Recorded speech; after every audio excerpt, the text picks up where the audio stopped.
When I do a painting, I like to look at the blank canvas and to see that white and wonder, what am I going to do with you? I like to plein air because I like to see the wind blowing. I like to be right there with nature. I like it in the painting. I like to see the hollyhocks blowing. Life isn't a still life, is it? It's always changing, and we're always having to go with that change. I was a teacher, a mother, a farmer, a framer, and then finally an artist. And it took me so long to have the confidence to say, I am an artist. So often we paint or we do something and we do it for, I wonder if someone will like that. I wonder if it'll sell. You have to say, no, I have to like it myself. It's sort of like an abstract in itself, these flower paintings. You don't have to really be representation of the exact flowers. It's just the, what do you see?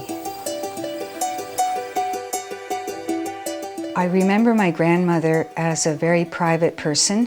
She rarely told us anything about her art or her art shows or what she was doing. Of course, we were just children.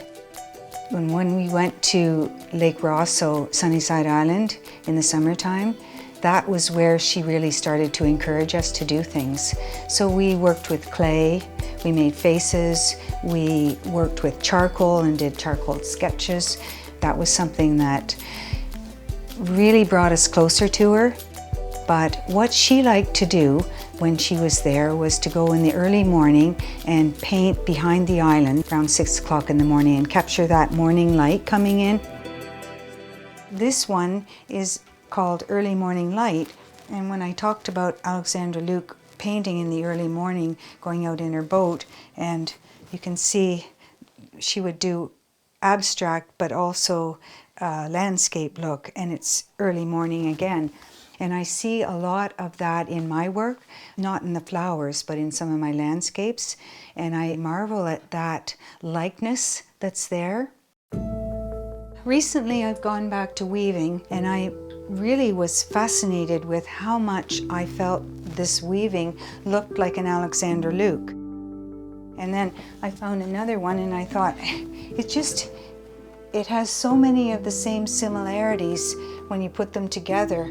And I think you never would have realized this when you were beginning, nor did I have any intention of making them look alike.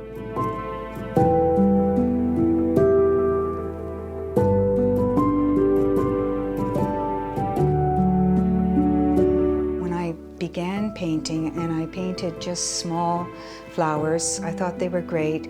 They're very kind of cold and stiff compared to what I'm doing now. But that's all the journey that you go on, right? And life is a journey. I think when you first start and you're taught really to use a brush, just use brushes, buy brushes, use brushes, and you realize after you can use anything. Paper towel works, fingers work, sponges work. Step by step with Wendy Moses. I think art and creativity seems to skip a generation. My children are skipped, but I have 5 grandchildren, and you can see it in those 5 grandchildren in different ways. Isabel's only 4.